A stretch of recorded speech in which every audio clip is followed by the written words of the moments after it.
Let's go thrifting at my favorite thrift store here in Denton called Twice as Nice Home Furnishings. This is my favorite place to shop.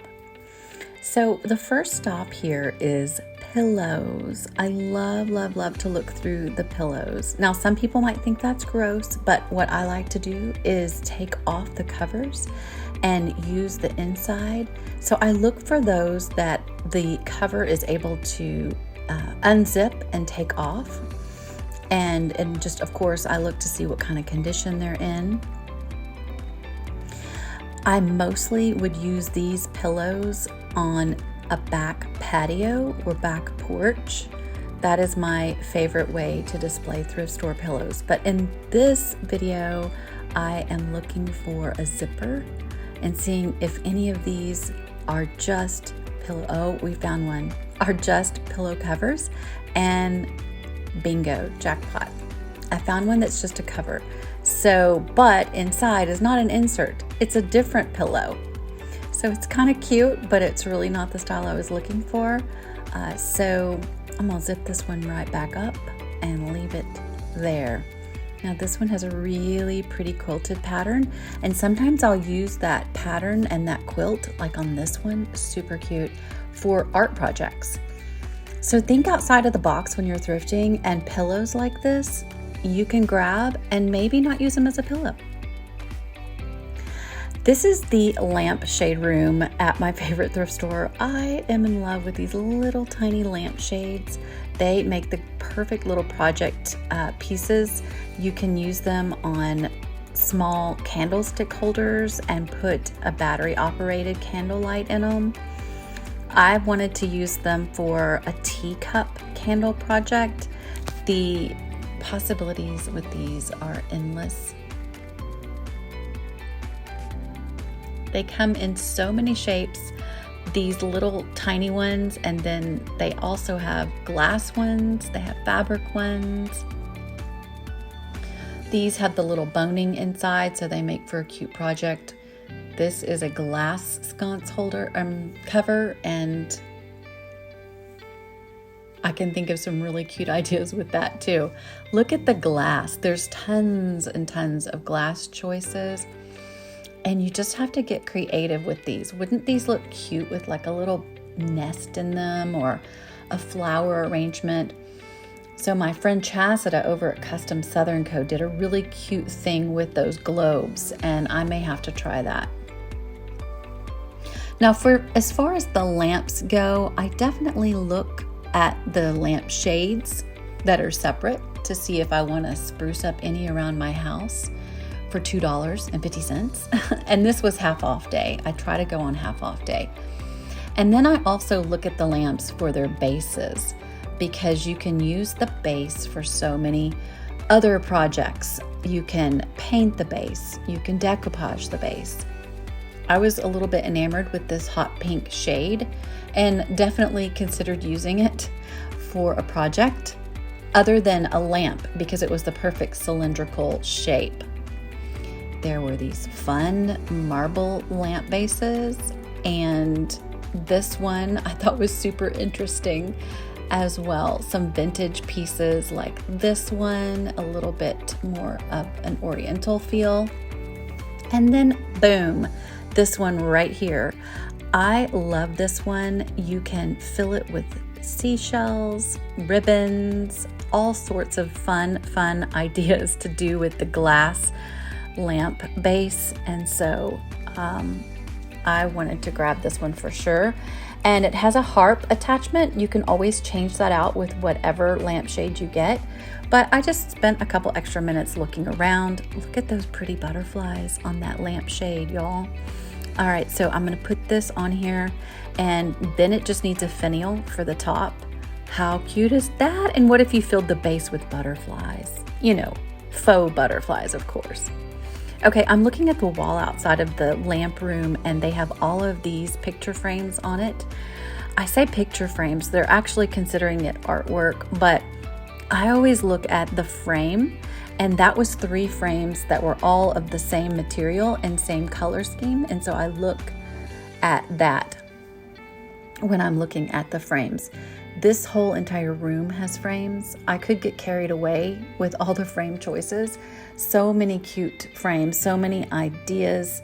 You can always look for ones with a lot of details like this that you could go back and use foiling techniques or something like that. I love this basic one.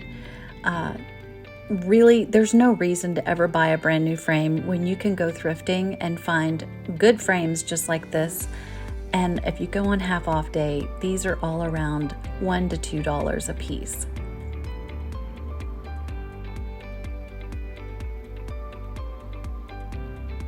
Frames make the best home decor. You do not have to put photos in them. You can put printables in them. You can put all sorts of just craft ideas that you can make with the picture frames. And I'm wondering, do you say picture frame or photo frame? I kind of like those three together. Thought they were kind of blending. I like this one. I like them all, to be honest, but I couldn't get them all because I can't use them all. But you could make like a nice montage or collage with them. This particular one, I loved that little piece of iron on the front, and I thought to myself, how much is this? Well, it's $2.50 at half off, and I would just be using it for this iron piece to use on a different project, and I decided that $2.50 wasn't something I needed the little iron piece for. I mean, I decided it was too expensive, but look at this one. It's got the little Eiffel Tower coming out of it. That was a really unique and fun picture frame. Sometimes when you're thrifting, it's just fun to look. Like, you don't have to buy everything, but it is, for me, a lot of fun sometimes just to look. I discovered this stack of many frames that were the same exact frame, and I thought they would be perfect on a gallery wall down a hallway. And then just looking again at things different than how they are. For that, I would have looked at the material that was in it and the pricing to see if the material was worth it. Okay, moving on to the art room. See the piece that's inside of this frame? I was looking for a price here, found it, $4.50, but you get that really nice little piece of decor that you can use in a project. So I did pass on that. But this lucky sign, look at this. Oh my gosh, so perfect and cute for St. Patrick's Day. It's got the little shamrock on it. It is two boards put together, and I thought you could always paint over this board if you don't like the saying or you don't like the font. Really great piece. And then this room has bigger paintings, and I never like to overlook canvas art because you can either embellish the canvas and paint over it, or you can use it the way that it is. I loved these cute little vintage images that were inside of that art. I thought you could take those out of the frame they're in and use them some other way. And then I came out of the art room and ventured back around the corner to where I discovered, bada bing, bada boom, this trophy lamp. This did come home with me. So this is a golf trophy, and it's vintage silver, absolutely amazing. Again, it was half off day. I was so excited. I love looking through the smalls. That's what we call everything that's tiny. And just seeing if there's anything that could be used for a project or to be used for something other than its original purpose. And it never disappoints. There's always something.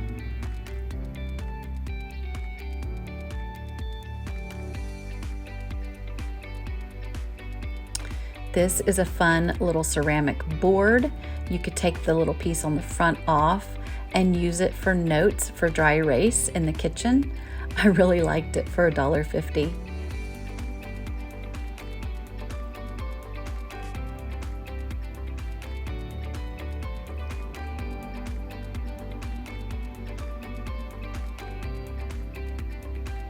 It's fun to look at all of the white ceramic pieces too, and the little sampler I actually love it all, but this was very, very interesting. These little sock dryer things, I believe. You put your stockings on it to dry them. And then this is some iron stars. They would look cute on a patio. And then, of course, this pendant light. I looked at that. Oh my goodness, such a cute succulent. I have enough of those, but I do love that. I do love that little piece. And this little milk can is cute. Lots of cute smalls that can be repurposed.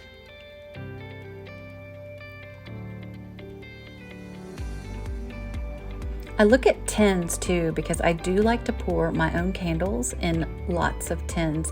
Now they have to be watertight, meaning there can't be holes on them. So I do check the bottoms and make sure they're not rusted out. Look at all the glass. Oh my goodness, I hit the jackpot here as well. I found these really pretty crystal-like glasses and they had a little creamer. I did grab that because I was collecting the creamers for another project. I cannot wait to share it with you.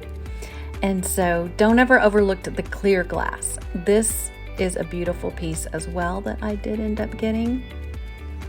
And I'm telling you, clear glass can be made over. It's pretty the way it is, but sometimes it's fun to just get creative and do something special with it. So I grabbed the little milk creamer and then the matching sugar dish and the matching bowl. Sometimes you can look at these things and put your paints in them. So it's a really good deal at $3. It's on a metal Lazy Susan and it's made for the K-pods, but you can definitely use it for paint.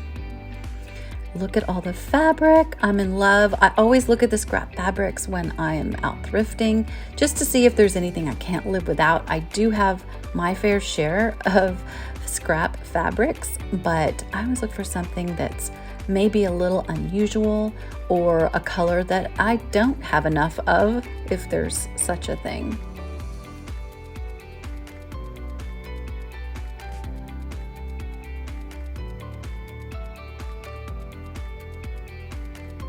I love all of these colors and patterns. They're so pretty. I try to sometimes grab a really solid color as well, just to make sure I have all the right mixture of colors and textures for when I make my famous messy bows. If you're not familiar with messy bows, I will link them below in the description. But they are my no-fail, really easy, anyone can make them bows.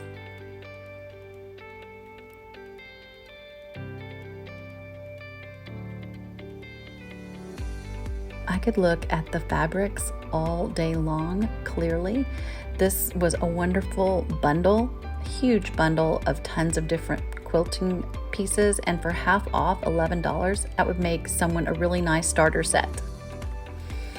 I also look at books when I am thrifting. So I like to see if there are any vintage books, any books on the shelves with vintage paper inside that you can use for projects if you like to do book paper projects. I try to find ones that maybe can't be restored and can't be salvaged, because that would be a good use for them, is to repurpose them. And I also have a thing with old recipe cookbooks, and I like to see all of the old cookbooks and the recipes that are in them, and I just think they make really fun time wasters. Like, I don't know what else to call it. I definitely could see doing a project with the recipes, maybe even printing them on some fun paper. I do love the artwork inside of the vintage cookbooks, and I do have a wonderful vintage cookbook collection of my own, and so I'm always looking to see if there's one that I've missed or one that I would love to have that maybe I don't already have.